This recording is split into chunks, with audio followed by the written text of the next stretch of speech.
My name is Dr. Robert Morrison. I'm a chiropractor and specialist in applied kinesiology.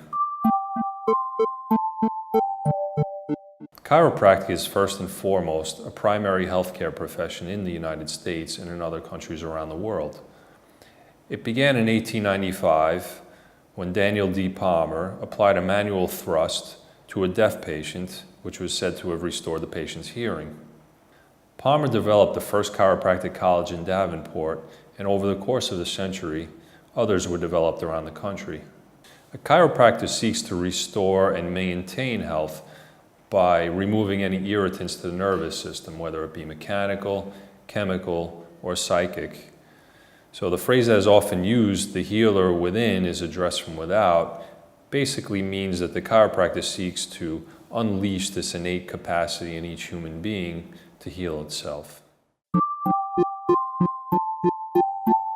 Throughout its history, the chiropractic profession has never made any real attempts to lobby for the right to prescribe medicine because it's against the philosophy of employing only natural modalities of healing.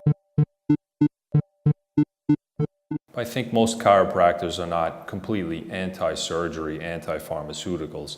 We just tend to be more conservative because we recognize that there's large-scale abuse right now in prescribing medicines and doing unnecessary surgeries.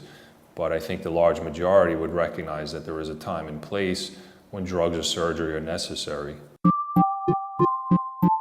People have traditionally sought chiropractors for pain anywhere in the body, neck pain, back pain, headache, and because we're specialists in neuromusculoskeletal conditions such as herniated disc, carpal tunnel syndrome, sciatica.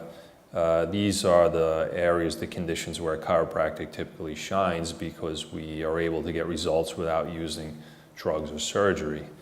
But many chiropractors today choose to go beyond the scope of just musculoskeletal problems and also seek to cure autoimmune conditions or other conditions like asthma or pediatrics or things like that. Holistic basically means, derives from the word whole. So what this essentially means is that instead of treating just the individual area of symptoms, a chiropractor treats the whole patient. So we always say we don't treat diseases, we treat people. It really depends on the individual. It depends on how long a patient has had a certain problem. It depends on the general health of the patient. So some patients may require 3 visits for a problem. Some patients may require 20 visits for a problem. I think that typically a chiropractor needs to see a person at least one time, and then during the first visit, they're able to determine how many visits that patient will need. I typically tell patients to consider around 6 to 8 visits to resolve a problem, but again, it really depends on the individual.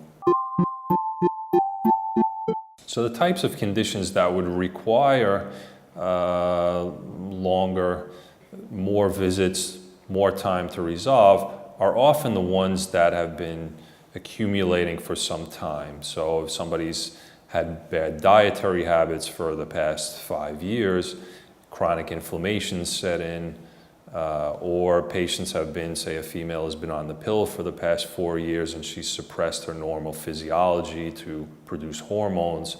These are the types of conditions that may take some time to reverse.